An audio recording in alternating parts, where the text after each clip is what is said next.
Монгол улсын эрхэм үндэт иргэдээ Монгол улсын ерөнхий сайдаа улсын хурлын эрхэм гишүүдээ Монгол улсын төлөөлөгчийн дээд байгууллага улсын хурлын даргын хариуцлагатай албанд итгэл хүлээлэн сонгосон та бүхэндээ чин сэтгэлийн талархлыг илэрхийлье.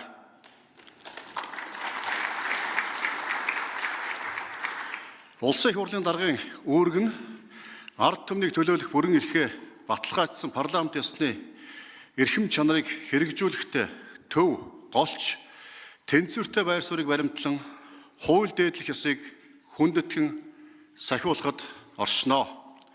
Улсын их хурл бол улс орны хөгжлийн төлөөх бодлогын мэтгэлцээний нэг чухал талбар мөн. Гэвч энэ нь улсын их хурлын үйл ажиллагаа цаашлаад төрийн үйл ажиллагаа ард иргэдийн аж амьдралыг гацаах хэмжээнд хүрч хэрхэвж болохгүй. Монгол улс олон намын тогтолцоотой, олон намын оролцоотой парламенттай. Тиймээс бодлого, шийдлийн ялгаа байх нь зүүн хэрэг. Харин тэрхүү ялгаатай байр суурийг хуулийн гадуур шийдэх тоглолт хийх ёсгүй.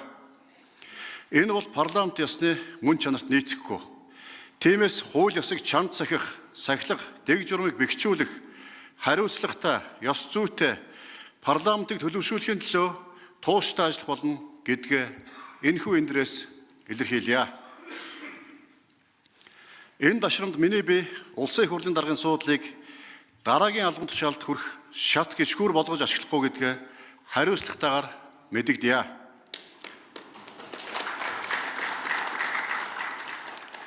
Улсын их хурлын гишүүн гэдэг бол эрх мэдэл гэхээс илүүтэй үүрэг хариуцлага. Та бидний хэлсэн үг, гаргасан авир өдөр бүр Монгол айлын хойморт урилгагүй нэвтэрч төрдөө итгэх итгэлийнх нь галыг бадрааж, эсвэл унтрааж, урмыг нь хугалж байдгийг байнга санаж байгаа шүү дээ. Өнөөдөр Монголын ард түмэн улсын их хурлын гишүүдээс өдөр бүр ёс зүй шаардаж, хууль дээдлэх зарчмыг нэхэж, шударга ёсыг хүсэмжилж байгаа нь зөв ёсны хэрэгэ.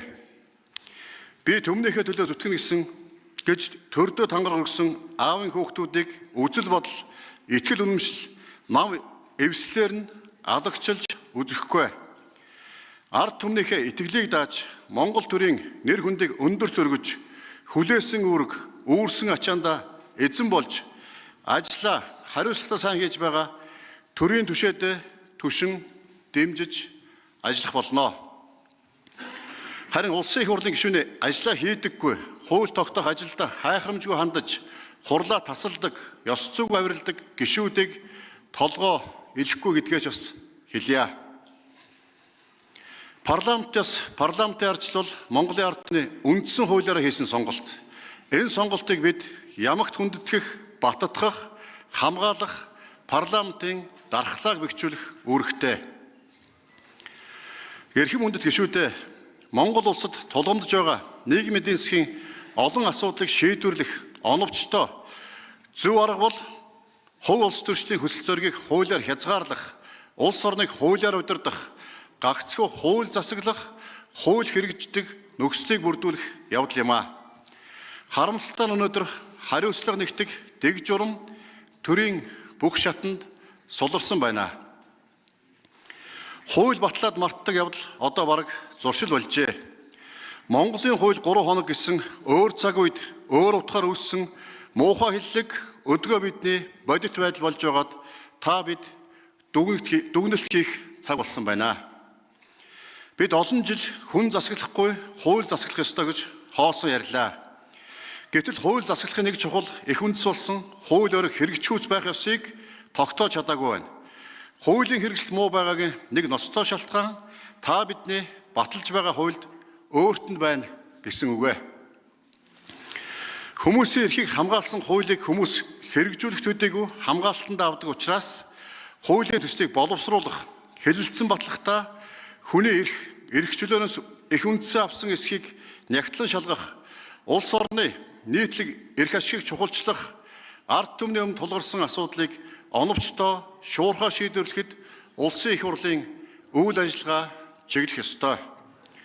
Эрхэм үндэт гишүүдээ дэлхийн улс төр эдийн засгийн нөхцөл байдал нэн эдрээтэй түүнээс улбаасан хүндрэл сорилтууд манай улсын нийгмийн эдийн засгт нөлөөлж эхлээд байна. Ийм эгзэгтэй үед үндэсний сөрөн тэсвэрч чадвараа бэхжүүлж, урьдчилж мэдэх, тосож бэлдэх, тэсэж давах стратегийг цаг алдалгүй хэрэгжүүлэх хэрэгцээ шаардлага урган гарч байна. Ийм цаг үед төрийн гадаад дотоод бодлогын үндсийг тодорхойлдог Монгол улсын төлөөлөгчдийн дээд байгууллага болох Улсын их хурлын үүрэг, хариуцлага онцгой өндөр байгааг онцлон тэмдэглэх нь зүйтэй. Эрхэм гишүүдээ, миний бие олон монголчуудынхаа адил эгэл боргил амьдралд өсөж, хагцал зовлонд хат сууж, хайр инрэлд хүмүүжин боожж хүн болсон эгэл нэгэн. Хар залуу наснаасаа хувийн хөвшилд хүчин зүтгэж, ар гэрээ засаж, ажил бизнесээ босгож, Монгол хүн хичээвээс хийж бүтээж чаддаг гэдгийг эрчим хүч авто замын салбарт бүтээн байгуулалт хийж явахдаа яс маханда тул ойлгож ухаарсан мянган Монгол хүний нэгэ.